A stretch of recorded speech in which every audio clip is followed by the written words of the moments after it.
ಬದುಕಿನ ಸಾರ್ಥಕ ದಿನ ಮತ್ತು ಕ್ಷಣಗಳು ನನಗೆ ಬಂದದ್ದಕ್ಕೆ ನನ್ನ ಭಾಗ್ಯ ಅಂತ ಭಾವಿಸ್ತೇನೆ.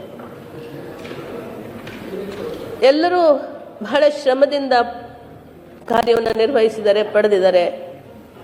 ಯಾವುದೇ ಶ್ರಮ ಇಲ್ಲದೆ ಯಾವುದನ್ನು ಸಾಧನೆ ಮಾಡಲಿಕ್ಕೆ ಸಾಧ್ಯವಿಲ್ಲ. ಹೌದಾದರೂ ಕೂಡ ಈ ಸಾಧನೆಯ ಹಿಂದೆ ಒಂದು ಕಲ್ಲನ್ನು ಮೂರ್ತಿ ಮಾಡಬೇಕಾದ್ರೆ ಅದು ರಾಜಕೀಯ ಇರಬಹುದು ಅಥವಾ ನನ್ನ ವೃತ್ತಿ ಇರ್ಬೋದು.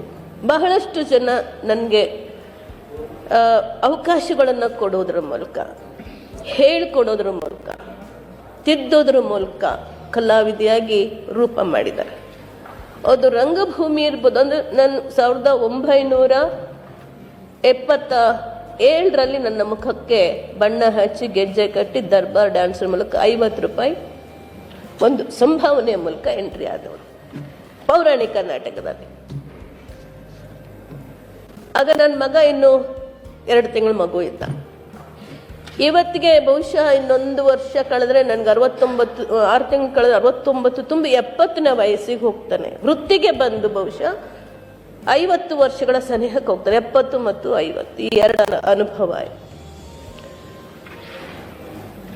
ಈ ನನ್ನ ಸಾಧನೆಗೆ ಪೂರಕವಾಗಿ ನನ್ನ ಜೊತೆಯಲ್ಲೇ ಬಂದಂತಹ ಸರ್ವರಿಗೂ ಕೂಡ ನಾನು ಕೃತಜ್ಞತೆಗಳನ್ನು ಸಲ್ಲಿಸ್ತಾ ಇದ್ದೆ. ಅದು ಪ್ರೊಡ್ಯೂಸರ್ಸ್, ಡೈರೆಕ್ಟರ್, ರೈಟರ್ಸ್, ಮೆಜಾರಿಟಿ ಪ್ರೇಕ್ಷಕರು, ಅದು ರಂಗಭೂಮಿ ಇರಲಿ, ಸೀರಿಯಲ್ಸ್ ಇರಲಿ ಅಥವಾ ಸಿನಿಮಾ ಇರಲಿ, ಇವರೆಲ್ಲರೂ ಇಲ್ಲದೆ ಹೋಗಿದ್ದರೆ ಆ ಪ್ರಶಂಸೆ, ಶಿಳ್ಳೆ, ಚಪ್ಪಾಳೆ ಇವೆಲ್ಲ ನಮಗೆ ಸಿಗದೆ ಹೋದರೆ ಇನ್ನೂ ಏನಾದರೂ ಮಾಡಬೇಕು, ಇನ್ನೂ ಚೆನ್ನಾಗಿ ಮಾಡಬೇಕು ಅನ್ನೋಂಥ ಆ ಒಂದು ಹುರುಪು, ಉತ್ಸಾಹ ಯಾವುದೇ ಕಲಾವಿದರಲ್ಲೂ ಮೂಡಲ್ಲ. ಅದು ನನಗೆ ಅಗಾಧವಾಗಿ ಕರ್ನಾಟಕ ಕೊಟ್ಟಿದೆ.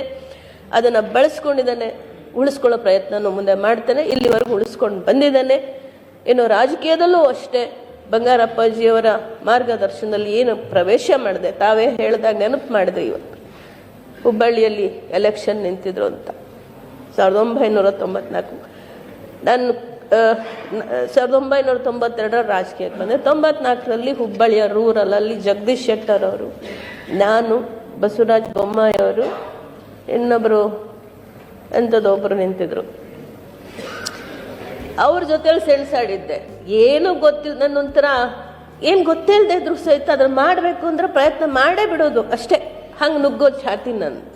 ಅಚ್ಚಟ ಅಂತಾರೋ ಏನಂತಾರೋ ಗೊತ್ತಿಲ್ಲ. 4,000 ಓಟ್ ತಗೊಂಡೆ. ಬಸವರಾಜ ಬೊಮ್ಮಾಯಿಗೆ ಸಿಕ್ಕಲ್ಲ, ನೀ ಬಂದು ಏನು ನಿಂತೀನಿ ನನ್ನ ಹಾಳು ಮಾಡ್ಕೊಂಡಿ ಅಂತ ಇವತ್ತಿಗೂ ತಮಾಷೆಗೆ ಅಂತಿರ್ತಾರೆ. ಅವರು ಮುಖ್ಯಮಂತ್ರಿ ಆದರು, ಜಗದೀಶ್ ಶೆಟ್ಟರು ಮುಖ್ಯಮಂತ್ರಿ ಆದರು. ಉತ್ತರ ಕರ್ನಾಟಕದ ಮಣ್ಣು ನನ್ನನ್ನು ಕೂಡ ಶಾಸಕಿಯನ್ನಾಗಿ ಮಾಡ್ತು, ಮಂತ್ರಿಯನ್ನಾಗಿ ಮಾಡ್ತು. ರಾಜ್ಯ ಸರ್ಕಾರ ನನ್ನನ್ನು ಅಪ್ಕೊಳ್ತು. ಎಲ್ಲ ವರಿಷ್ಠರು ಕೂಡ ನನ್ನನ್ನು ಮಾರ್ಗದರ್ಶನ ಮಾಡಿದ್ರು. MLCಗಳು 2 ಬಾರಿ ಮಾಡಿದ್ದಾರೆ. ನನ್ನ ಪಕ್ಷಕ್ಕೆ, ನನ್ನ ವರಿಷ್ಠರಿಗೆ, ರಾಷ್ಟ್ರೀಯ ವರಿಷ್ಠರಿಗೆ, ರಾಜ್ಯದ ಎಲ್ಲ ವರಿಷ್ಠರಿಗೆ, ಮನೆ ಸಿದ್ದರಾಮಯ್ಯರಿಗೆ, ಸರ್ವರಿಗೂ ಕೂಡ ಕೃತಜ್ಞತೆಯನ್ನು ಅರ್ಪಿಸ್ತಾ, ತಾವು ಸಹ ನನಗೆ ಸಾಕಷ್ಟು ಸಲ ಮಾರ್ಗದರ್ಶನ ಮಾಡಿದ್ರಿ. ಹಿಂದೆ ನಾನು MLC ಆಗಿದ್ದಾಗ ಬಂತು, ಈಗ ಆಯಿತು. ನಿಮ್ಮೆಲ್ಲರ ಈ ಪ್ರೀತಿ, ಅಭಿಮಾನ, ಅಂತಃಕರಣೆ, ಸದಾ ನಿಮ್ಮವಳನ್ನಾಗಿ ಭಾವಿಸುವ ನಿಮ್ಮ ಮನಸ್ಸು, ಇವೆಲ್ಲದಕ್ಕೂ ಶರಣು. ಈ ನಿಮ್ಮ ಅಭಿನಂದನೆ, ಈ ಒಂದು ಪ್ರಶಸ್ತಿ ಏನು ಬಂದಿದೆ ಅದು ಸಾಮಾನ್ಯವಾದದ್ದಲ್ಲ. ಬಹುಶಃ ಕರ್ನಾಟಕದಲ್ಲಿ 8 ಬಾರಿ ರಾಜ್ಯ ಪ್ರಶಸ್ತಿಗಳನ್ನು ಪಡ್ಕೊಂಡಿದೆ. 7 ಬಾರಿ ಬೆಸ್ಟ್ ಪೋಷಕ ನಟಿ, 6 ಬಾರಿ ಒಂದು ಬೆಸ್ಟ್ ಆಕ್ಟರ್. ಬರೀ ಹೀರೋಯಿನ್ಗಳು ಕೊಡ್ತಾರೆ, ಬಟ್ ನನಗೂ ಕೂಡ ಗುಲಾಬಿ ಟ್ಯಾಕ್ಸಲ್ಲಿ ಕೊಟ್ಟರು. ಇದು ಸೇರಿದರೆ ಡಾಕ್ಟರ್ ರಾಜ್ಕುಮಾರ್ ಅವ್ರ ಪ್ರಶಸ್ತಿ. ನಾನು ಅವರ ಸಮಾನವಾದಂಥದ್ದಳು ಯಾವ ತೃಣ ಡಾಕ್ಟರ್ ರಾಜ್ಕುಮಾರ್ ಪ್ರಶಸ್ತಿ. ಡಾಕ್ಟರ್ ರಾಜ್ಕುಮಾರ್ ಅವರಿಗೆ ಸಮಾನರಲ್ಲ, ಆದರೆ ಅವರ ಹೆಸರಿನ ಪ್ರಶಸ್ತಿ ತಗೊಳೋದಕ್ಕೆ ನಂಗೆ ತುಂಬ ಖುಷಿ. ರಾಜ್ಯ ಸರ್ಕಾರ ಕೊಟ್ಟಿದ್ದಕ್ಕೂ ನಾನು ಅವರಿಗೆ ಅಭಿನಂದನೆ ಸಲ್ಲಿಸ್ತೇನೆ. ಈ ಒಂದು ಸಾರ್ಥಕ ಸಾಧನೆಯ ಪ್ರಶಸ್ತಿಗಳನ್ನು ನಾನು ಇವತ್ತು ಯಾರಿಗಾದ್ರೂ ಅರ್ಪಿಸಿದರೆ, ಇಂತಹ ಒಂದು ಶಕ್ತಿಯನ್ನು ನನ್ನಲ್ಲಿ ಕೊಟ್ಟು, ಈ ಯುಕ್ತಿಯನ್ನು, ಬುದ್ಧಿಶಕ್ತಿಯನ್ನು ಕೊಟ್ಟಿದ್ದ ನನ್ನ ಹಡೆದ ತಾಯಿ ನಿಂಗವ್ವ, ಆಕೆಗೆ ಅರ್ಪಿಸ್ತೇನೆ. ಮತ್ತು ಈ ಹೆಣ್ಣು ಕುಲಕ್ಕೆ, ನನ್ನೆಲ್ಲ ರಾಜ್ಯದ ಹೆಣ್ಣು ತಾಯಂದರ ಅಂತಃಕರಣ ನನ್ನನ್ನು ಇವತ್ತಿನವರೆಗೂ ಸಪೋರ್ಟ್ ಮಾಡಿದೆ. ಆ ಹೆಣ್ಣು ಶಕ್ತಿಗೆ, ರಾಜ್ಯದ ಎಲ್ಲ ಹೆಣ್ಣು ಶಕ್ತಿಗಳಿಗೆ ಈ ಸಾಧನೆಯನ್ನು ಅರ್ಪಿಸ್ತೇನೆ ಅಂತ ನಾನು ನಿಮ್ಮೆಲ್ಲರಿಗೂ ಕೃತಜ್ಞತೆ.